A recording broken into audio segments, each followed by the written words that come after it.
Monaco Info pour cette nouvelle édition. Sans plus tarder, vos titres en images.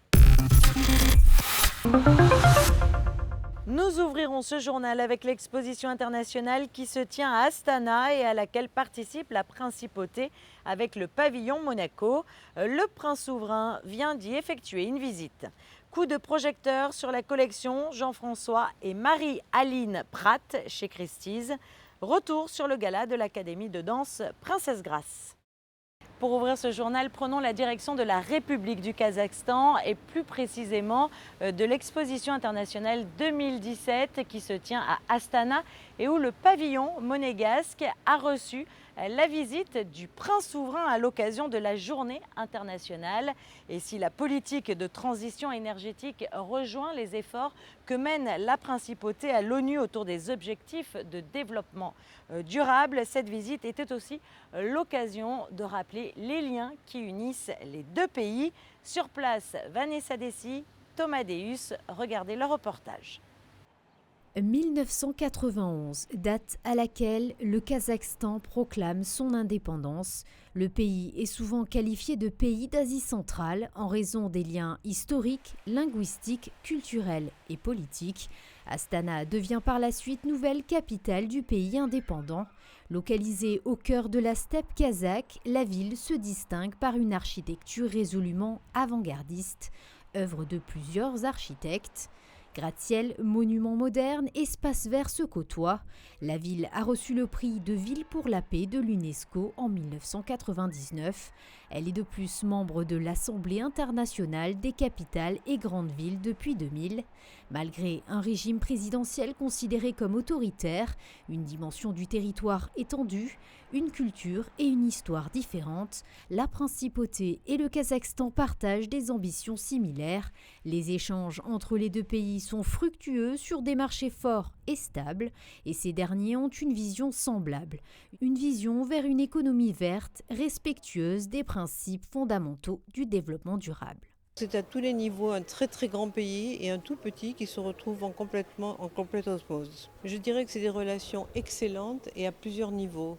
Tout d'abord, ce sont des relations, je dirais, presque personnelles entre Son Altesse le Prince Albert et le président Nazarbayev, qui ont évolué au cours des années et qui sont devenues vraiment des relations, j'oserais appeler, amicales. Ensuite, nous avons de nombreux échanges commerciaux. Je dirais une même vision sur l'environnement et l'exposition en est l'exemple parfait. L'exposition internationale 2017 est une plateforme de débat et de découverte qui rassemble les acteurs économiques, politiques et technologiques dans une réflexion commune avec pour thématique énergie du futur. En parfaite adéquation, le pavillon Monaco a choisi, lui, de réfléchir l'avenir. Le but étant de concevoir un meilleur futur grâce aux énergies renouvelables. Précurseur dans ces domaines, la principauté a voulu mettre en avant les actions qu'elle met en œuvre en matière énergétique. Le concept est très bien réalisé par le logo du pavillon. En fait, deux éléments symétriques qui représentent le territoire, Monaco, ainsi que la mer Méditerranée. La réflexion de la ville sur la mer et également une réflexion entre l'environnement et l'homme. Tout d'abord, nous avons un couloir qui explique le concept, qui vient en fait d'une citation du prince lors de son avènement. Et ensuite, on rentre donc dans une grande salle où on peut découvrir l'installation Réfléchir l'avenir. Donc, c'est l'installation kinétique principale où on diffuse un film sur 36 lames de miroirs qui oscillent telle une vague. Une fois le film présenté, nous rentrons dans l'espace arrière du pavillon où on peut tester les Oculus pour découvrir la ville. Donc là, nous sommes à la réalité virtuelle, on a des images pour visiter Monaco et des animations sur une base de données écotourisme mais aussi historique des bâtiments de la principauté. On invite ensuite les visiteurs à découvrir l'extension en mer sur une maquette qui est animée par une projection en mapping. Et on termine avec un bel écran, plutôt un mur interactif qui est notre Green Lab où on montre les bonnes pratiques de Monaco, où les visiteurs peuvent actionner de la main en fait, des icônes pour expliquer ces bonnes pratiques. Après avoir ratifié la Convention cadre des Nations Unies sur les changements climatiques en 1994, le protocole de Kyoto en 2006 et l'accord de Paris en 2016, la principauté a présenté son livre blanc de la transition énergétique le 23 mars dernier. Le souverain a expliqué sa vision pour un Monaco plus propre d'ici 2050. Le pavillon Monaco à l'exposition internationale Astana 2017 en est totalement le reflet. C'est toujours important de faire connaître les grands changements en cours à Monaco, d'autant que le thème de l'exposition, c'est l'énergie du futur. Donc avec tout ce que nous avons initié à Monaco en matière de démarche de transition énergétique, alors après le livre blanc, c'est le temps de l'action. Il y a des projets dans le domaine du solaire, dans le domaine des audits énergétiques des bâtiments, de la réglementation énergétique. Donc tout ça, c'est un mouvement général à Monaco. Et je pense que le pavillon est un lieu où ce message aussi de changement à venir en principauté peut s'exprimer. À l'occasion de sa journée nationale, le pavillon Monaco a proposé aux visiteurs un programme animé par le Monte Carlo Festival. Acrobatie, marionnettes, clowns ont fait le show le temps d'une rencontre très privilégiée avec le président du Kazakhstan, Nursultan Nazarbayev. Dans la soirée, le dîner de gala aux allures circus dinner a clôturé l'événement. Sous l'impulsion du prince Régnier III et depuis sa création en 1974, le Festival international du cirque de Monte-Carlo s'est inscrit parmi les plus prestigieuses manifestations mondiales. Organisé et présidé avec passion par son Altesse Sérénissime la princesse Stéphanie, le festival présente chaque année une sélection des meilleurs numéros internationaux qui attirent de très nombreux spectateurs. La venue du cirque au Kazakhstan a ainsi permis de démontrer une fois de plus le potentiel de ces artistes. Pour nous, c'est un grand honneur que le cirque représente Monaco, justement, parce que je pense qu'on contribue énormément à l'image de Monaco dans le monde, et surtout dans les pays comme le Kazakhstan, parce qu'on a eu l'occasion de recevoir des artistes kazakhs au festival de nombreuses fois. Et donc, pour nous, c'est un grand honneur, comme on avait le fait précédemment à Shanghai aussi. Et je crois que c'est bien que le festival soit là et fasse un spectacle pour la journée nationale de Monaco.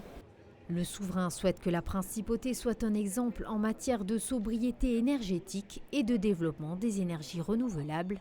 Les orientations du Kazakhstan ont été fixées à travers la stratégie 2050, avec un concept de transition vers une économie verte. L'objectif aujourd'hui du pays est de fournir à l'horizon 2050 la moitié de son électricité totale en énergie renouvelable. Cet engagement est activement soutenu par le souverain. Je crois bien les engagements de la principauté.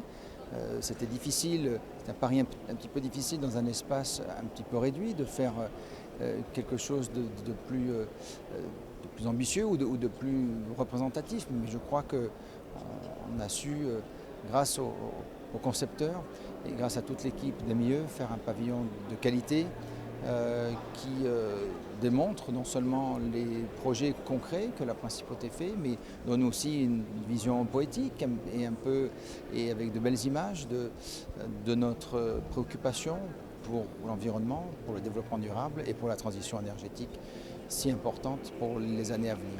La prochaine exposition, cette fois-ci universelle, aura lieu en 2020 à Dubaï, aux Émirats arabes unis.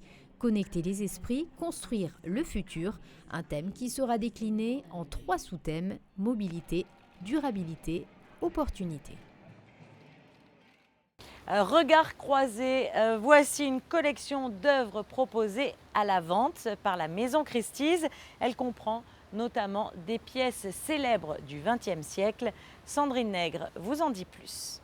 Basquiat, Buffet, Klein, pour ne citer que, pendant plusieurs jours, les amateurs d'art, ou plutôt les amoureux, ont pu être saisis par la richesse des œuvres exposées au cœur de l'hôtel de Paris par Christie's. Des grands noms qui font partie d'une collection réalisée année après année par 2 véritables passionnés.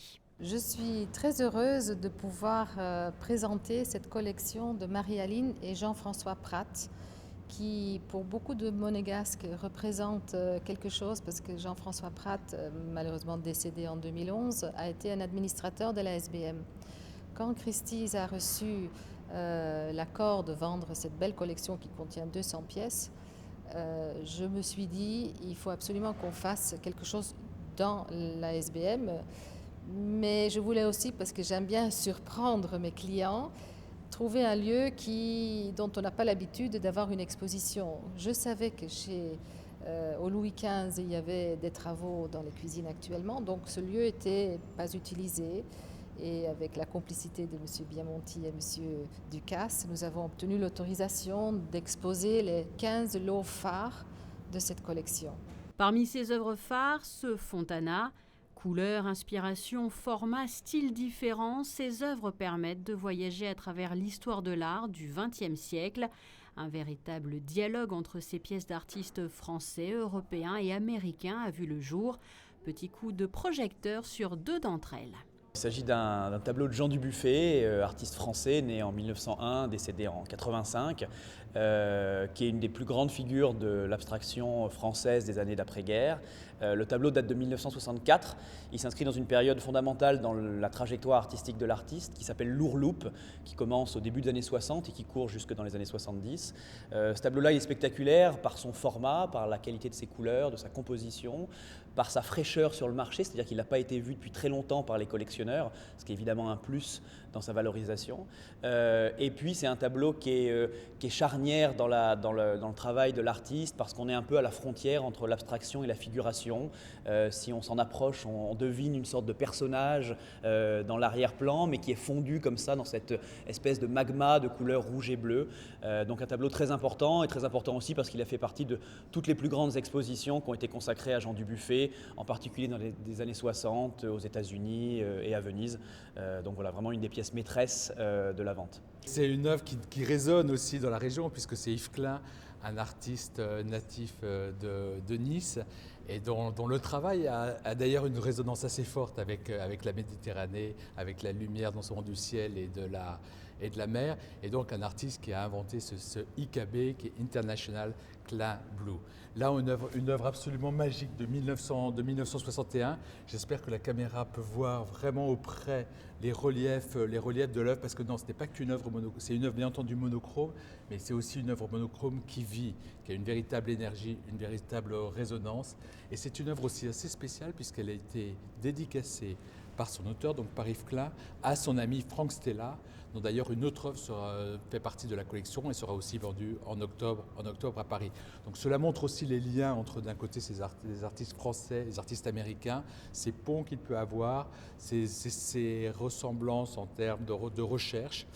Et puis je trouve qu'elle a aussi une patine absolument magnifique, une taille fantastique. C'est vraiment une vraie œuvre qui pourrait être dans un musée.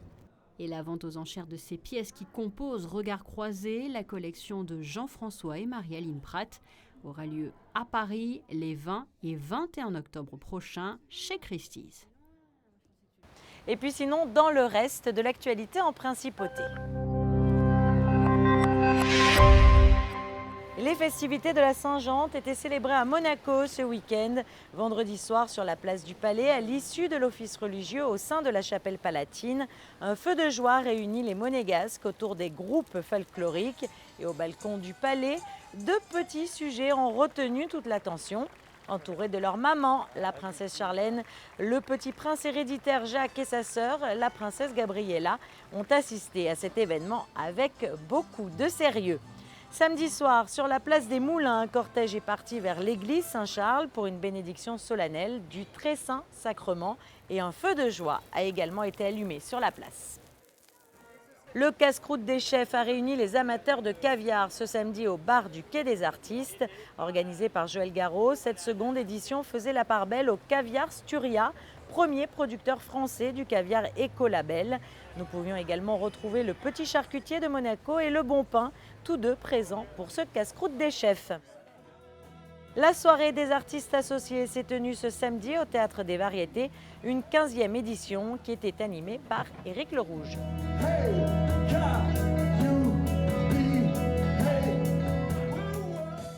Samedi a eu lieu le grand gala annuel de l'Académie de danse Princesse Grace de Monaco. C'était sur la scène de l'Opéra Garnier. Tous les élèves de l'Académie ainsi que les 12 élèves diplômés ont offert au public un spectacle de toute beauté. Retour sur cet événement avec José Sacré.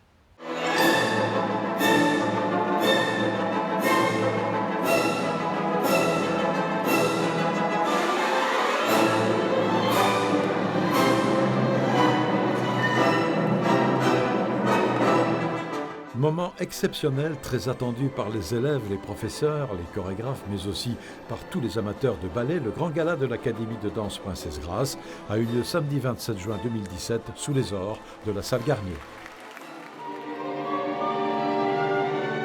La première partie, Pas d'adieu, regroupant des extraits de La Bayadère, Black Swan, In Memorial, Carmen, Les Indomptés et Roméo et Juliette, était dansée par les 12 élèves qui, après 4 années d'études au sein de l'Académie, sont les diplômés de cette année 2017.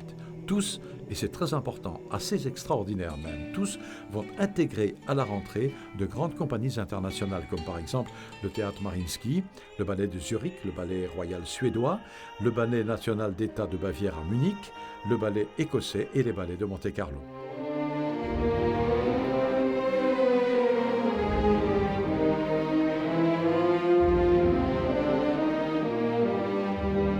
Je peux dire qu'aujourd'hui, l'Académie Princesse Grace a pris vraiment elle est dans les premières places dans les écoles du monde. Deux fois, on est un peu critiqué parce que les gens disent voilà, on choisit les meilleurs élèves, mais c'est pas vrai. En fait, on choisit des élèves qui sont très différents l'un de l'autre. On choisit des élèves qui vont dans des compagnies très classiques et d'autres dans des compagnies très contemporaines. C'est vrai que ce qu'on choisit ici à Monaco, c'est des élèves qui ont quelque chose pour pouvoir avancer. On ne choisit pas juste d'avoir un élève parce qu'on a besoin d'un élève en plus, mais on choisit d'avoir des gens qui ont quelque chose à raconter. Et cette année, je peux dire, enfin, on le verra dans la première partie du spectacle, où chaque élève a son petit pas des deux, ils ont tous quelque chose de bien à raconter. Sous le titre général Études, la deuxième partie de ce gala était mise en scène par Luca Massala. C'est un ballet qui a été créé dans les années 40, si je ne me trompe pas, en Danemark. C'est un ballet très classique, c'est presque comme une classe de danse. J'ai repris le ballet, il y a 20 morceaux de musique, c'est des études pour piano que Czerny a fait et qui a été réorchestré. Et 20 morceaux de 2 à 5 minutes chacun que j'ai fait chorégraphier par 10 chorégraphes différents. Alors on a une nouveauté aussi. Enfin, Jean-Christophe Maillot a bien voulu jouer le jeu et là aussi il a eu le temps de le faire. Il a créé une pièce pour les élèves, c'est l'adage d'études. Et sinon, voilà, 9 chorégraphes différents qui ont pris un morceau de musique et l'ont transformé selon ce qu'eux voyaient. Et là, après, voilà, le jeu, c'était de mettre tous ensemble, de faire en sorte que ça ne soit pas comme un petit gala, mais que ça soit comme un ballet, en fait. Comme le public ne va pas trop comprendre la pièce où elle commence, où elle finit, mais c'est un ballet qui commence au début de la pièce et qui finit à la fin de la pièce.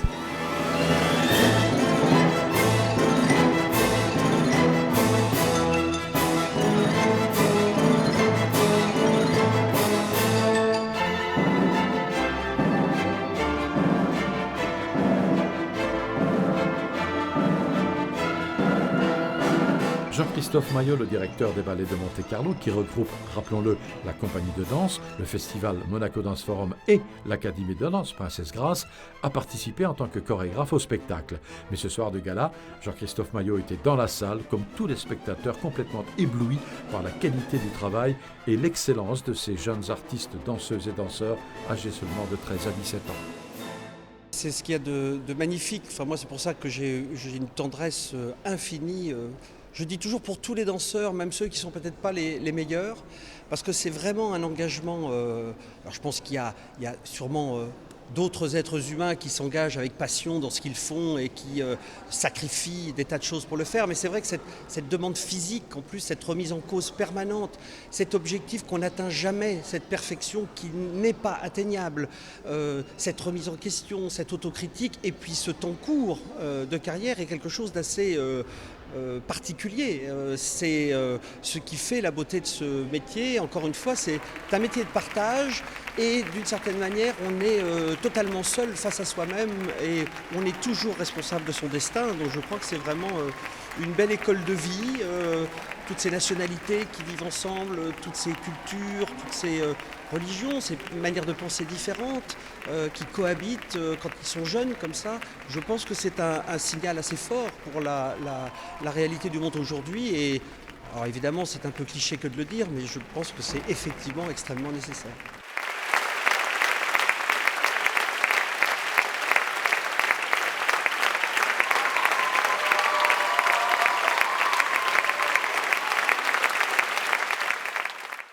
Concernant les prévisions météorologiques à présent. Mardi, maintien du beau temps, quelques nuages isolés, mais le soleil brillera tout au long de la journée, ce qui élèvera les températures à 28 degrés au meilleur moment de l'après-midi. Mercredi, le temps se détériorera, un ciel en grande partie nuageux et orageux. Au programme des averses et un climat plus frais, avec 24 degrés pour les maximales. À compter de jeudi, le ciel sera mitigé, se partageant entre le gris et le bleu. Les éclaircies seront pleinement de retour seulement samedi, dimanche et lundi, toujours du soleil. Ce journal est à présent terminé. Je vous propose à présent de retrouver Fabien Bonilla qui vous présente le journal des sports. À très bientôt.